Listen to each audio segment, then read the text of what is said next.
We have our passionate dogs, their baby. We have our playful parents, their dog's their best friend. Then you have your practical parents, and their dog is their pack, and their motto is, my dog's behavior is a reflection of me. Susan Sierota has the scoop on dog owners everywhere. And that's a good thing, because she's raising $2 million for Waggit, a smart collar for dogs. Venture capital investment in the pet space has been exploding. And Susan is hoping that amid that boom, Waggit is the startup that comes home with Best in Show. I'm Josh Muccio, and from Gimlet Media, this is The Pitch. Our investors today: Alexandra Stanton. Alexandra is the CEO of Empire Global Ventures. And on the side, she likes to do a little angel investing. So far, she's made bets on 15 startups. Phil Nadell. As a serial entrepreneur, Phil built companies that sold for hundreds of millions of dollars. Now he manages one of the largest syndicates on AngelList. Charles Hudson. Charles is with Precursor Ventures, where he's invested $20 million in over 100 startups to date. Jake Chapman. Jake has invested over $10 million in 30 startups, and now he's a partner at Alpha Bridge Ventures.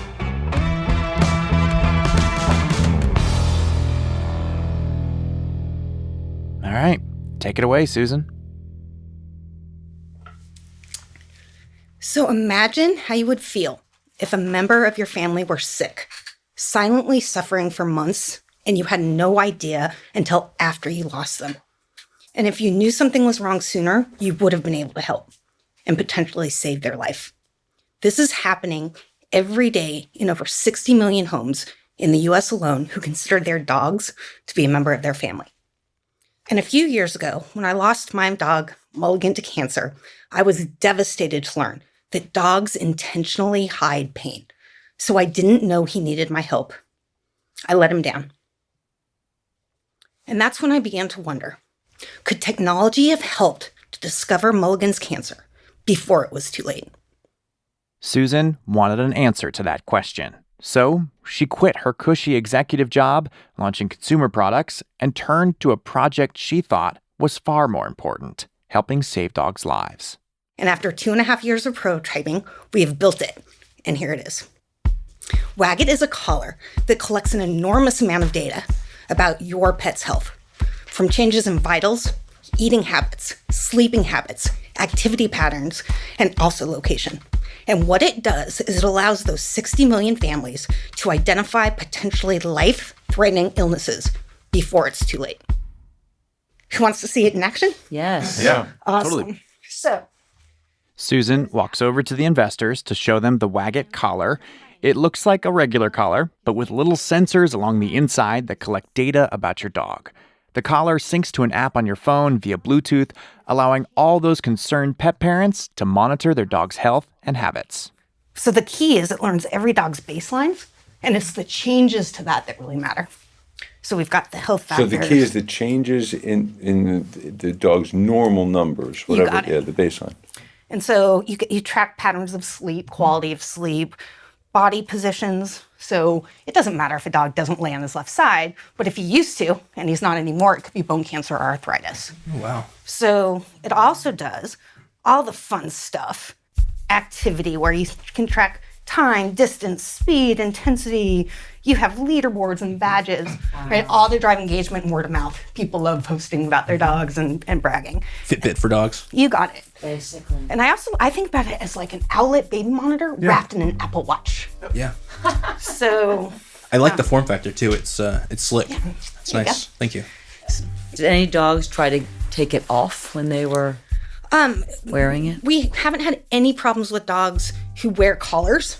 Okay. Are you Having getting any complaints issue. from dogs? Any written complaints? Oh gosh, you've discovered Okay, that. then you're good to go. Yeah. No complaints? You're I good. will tell you the testing though on the durability was really fun. Like lather that with no electronics inside with peanut butter and have a dog chew on it every day to see how long it lasts, right? So my dog was the chief waterproof tester, by the way.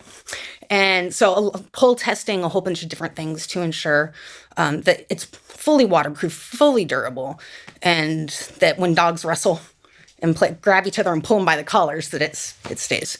How do you power it? So it has a 7-day battery life.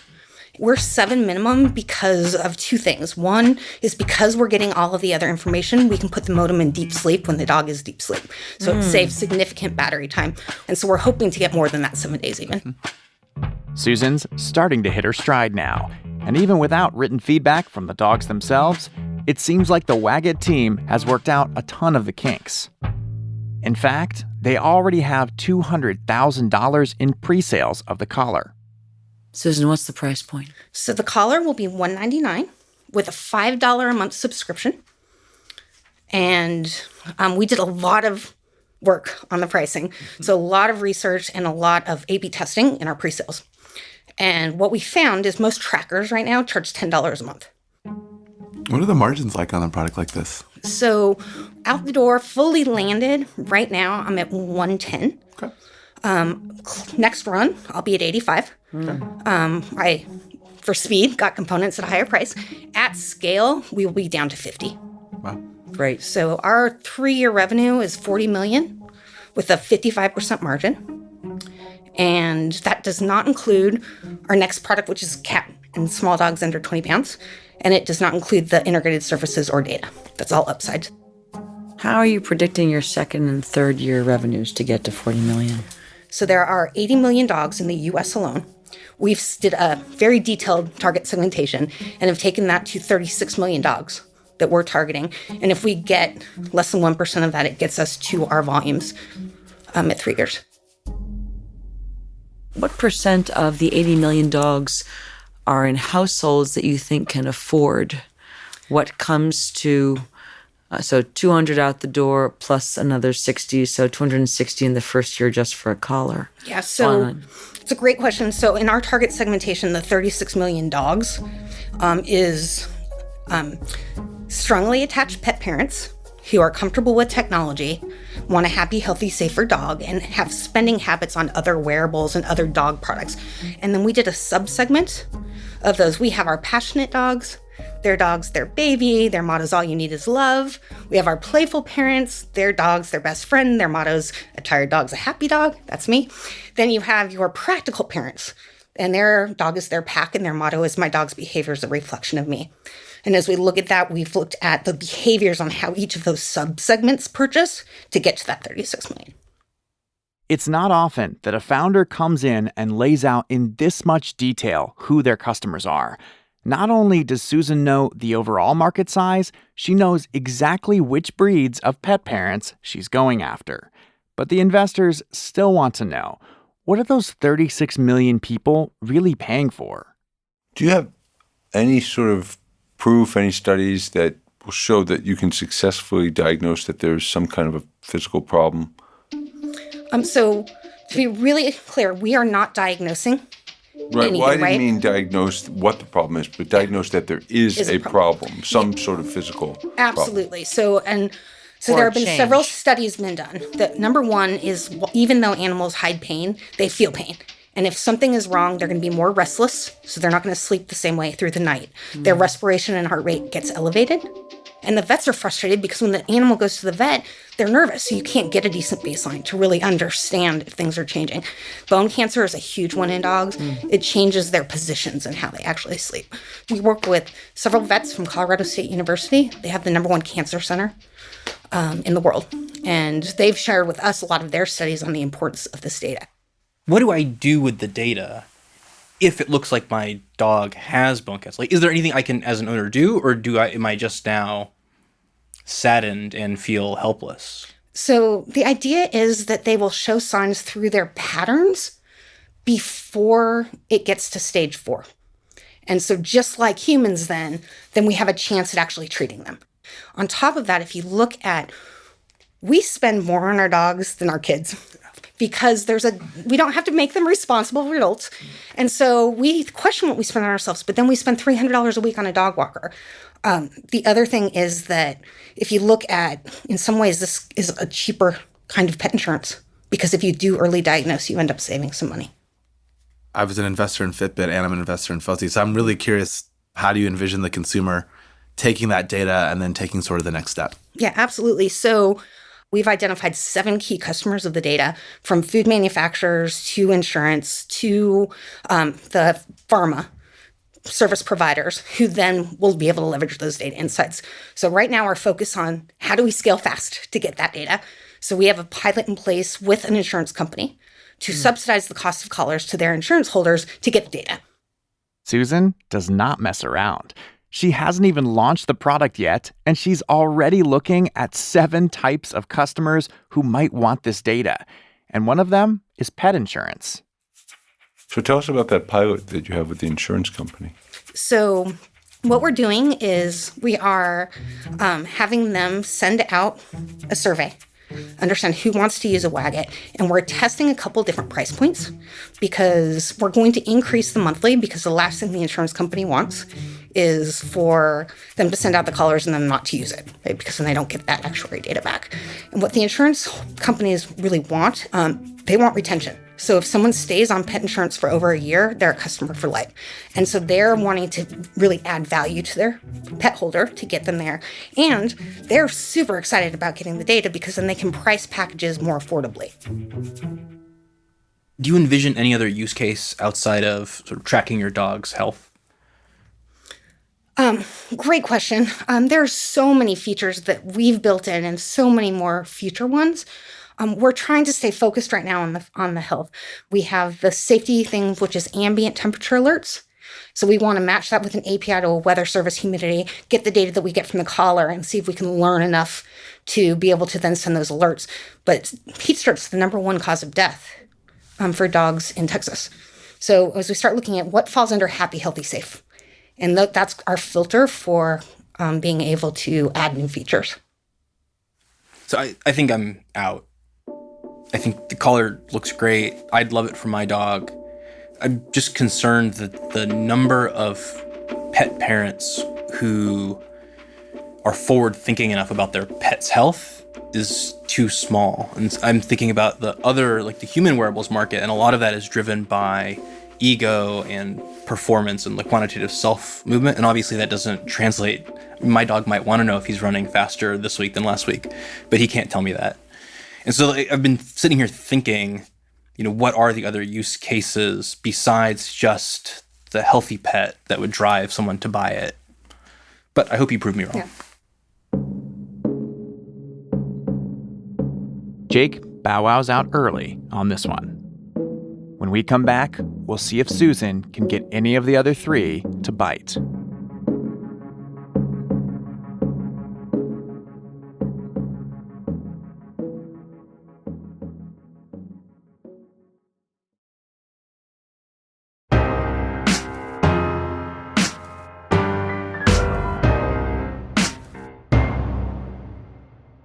Welcome back.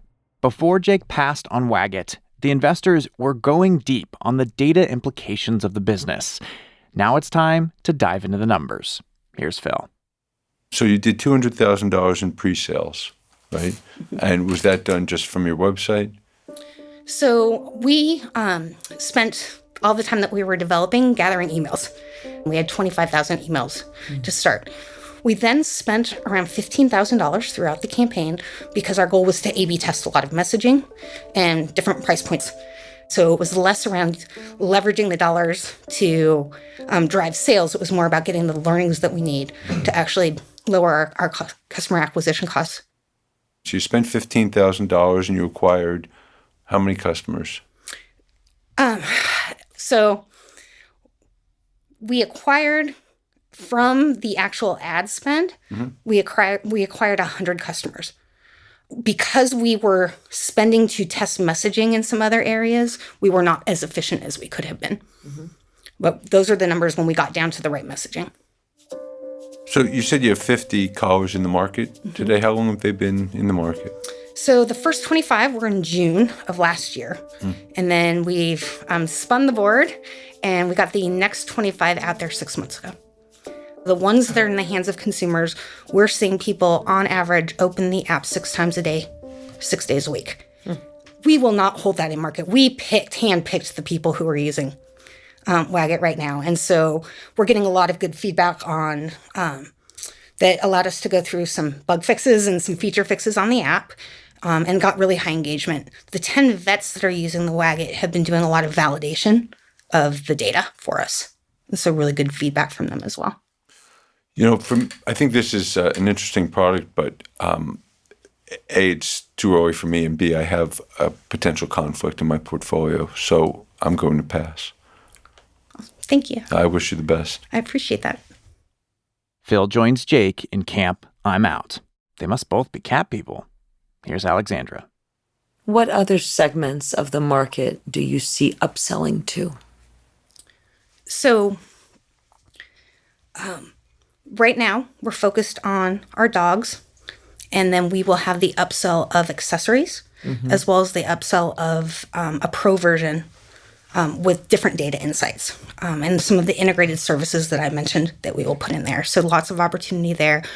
And then from an overall market reach, going after cats next. And cats also intentionally hide pain. The market is smaller. There's the same number of cats, but some of the cats don't wear collars, and People don't care as much they're about not it. as obsessive about their cats. Oh, I don't So if know you look about at that. that, I don't have cats, but you look at the people who've lost their dogs and feel that market size, I think, is large enough to then be able to get to our data, which is the big strategy. Remind me how much you're raising?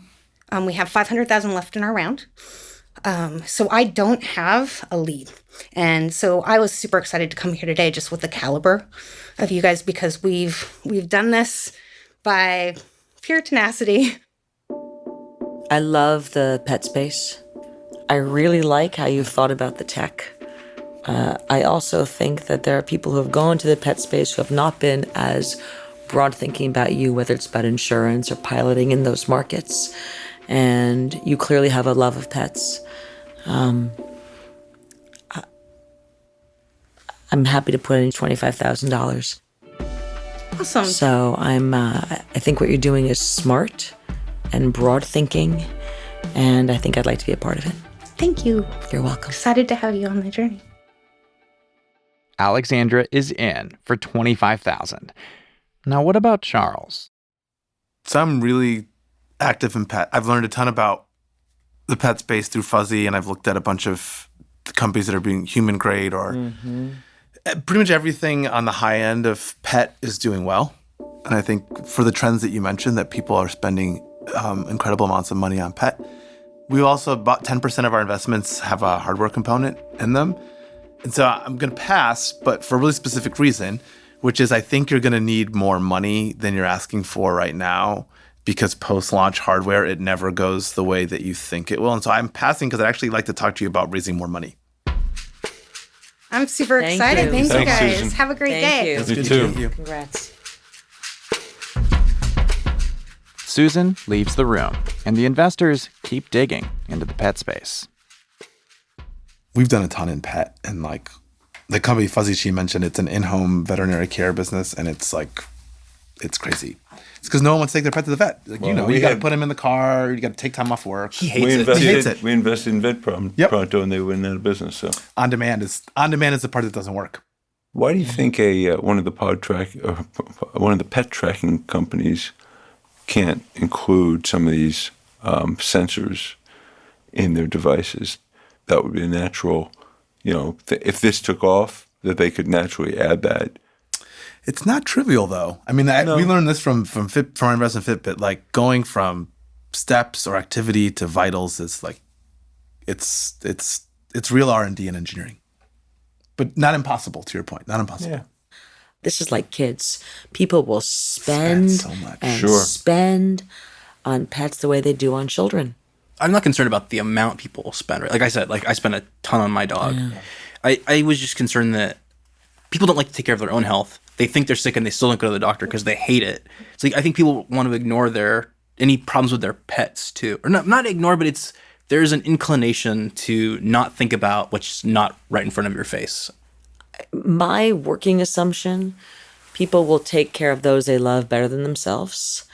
And I think especially when people form an emotional attachment, you will do a lot not to suffer emotional pain because of that person you love, which means you want to know. My mom's, she had a dog who, died of a tumor.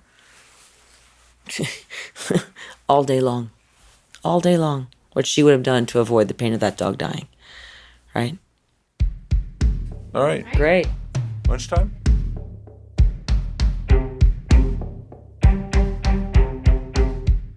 Coming up, things start moving really fast.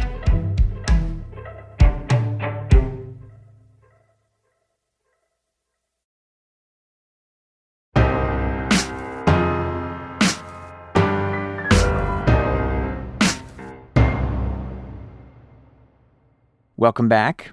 A few months later, I called Susan, and the first thing I asked was about this moment in her pitch.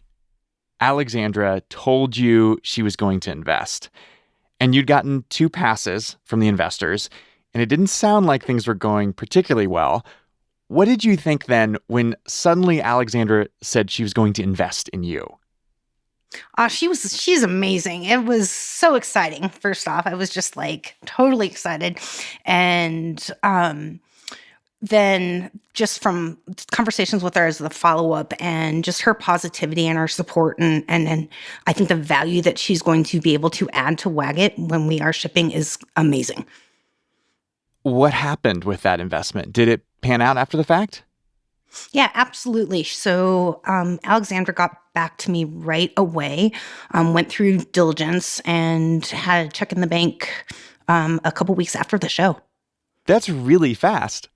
Yes, very fast. She was on it and very respectful of my time, and very clear on the things she wanted to see, and she saw them and she wired the money. It was wonderful. Well, let me tell you, that is rare. Yes. I don't think that normally happens. Why do you think that was? That she invested so quickly? I do believe she just really believes in the idea. She sees how consumers interact with their dogs and believes we're going to be extremely successful. She also totally got the data side of the business. I deal with rising companies all day long, and you know it when you see it. This is Alexandra. I called her up to find out why she moved so quickly on Waggit. She is a star. She's extraordinary. She had thought really of everything. She had really done her homework in terms of audiences, stickiness, price point, competition. She had answers for everything, and yet she didn't have that awful thing that you sometimes find with founders, which is that they're overly confident, like, this is extraordinary and I'll never have any competition. Come on, that's not going to happen. And that's very interesting because she has a lot of experience here. She's been building products like this, so I could very easily see her being very matter of fact. This is the way it is. This is how I'm going to do things. She was sure in her approach, but thought about other approaches. I mean, you don't know what you don't know, right? So,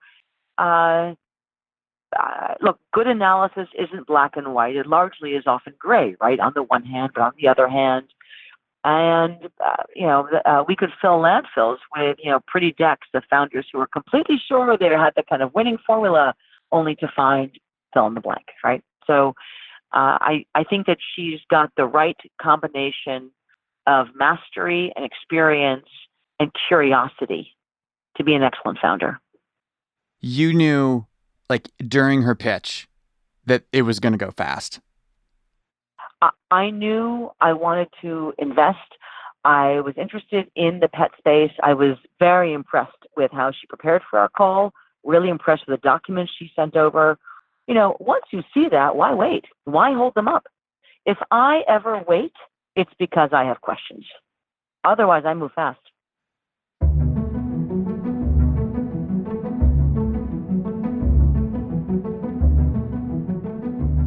Things are still moving fast for Susan. She's finished the $2 million round and is now working on raising another $1 million. Plus, the Waggit collars are shipping any day now. So we'll see if Susan and Waggit can stay ahead of the pack.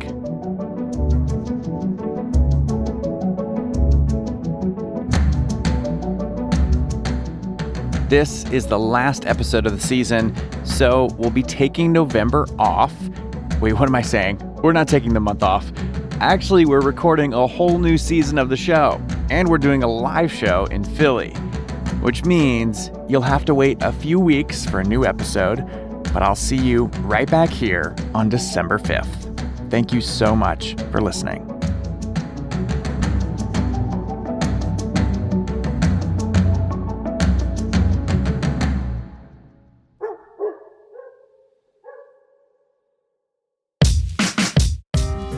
Our show is produced by me, Josh Muccio, Molly Donahue, and Kareem Maddox. We're edited by Blythe Terrell. We're mixed by Enoch Kim. Original music composed by The Musemaker. Our theme music is by Breakmaster Cylinder. Lisa Muccio planned the recording of this pitch, and we found Waggit because Susan applied to be on our show. If you're a startup founder, you can apply to pitch by going to this web address, thepitch.show/apply. Here's our disclaimer. No offer to invest is being made to or solicited from the listening audience on today's show. All right, you've been listening to The Pitch from Gimlet Media. We'll be back with a brand new episode in a few weeks, so stay tuned.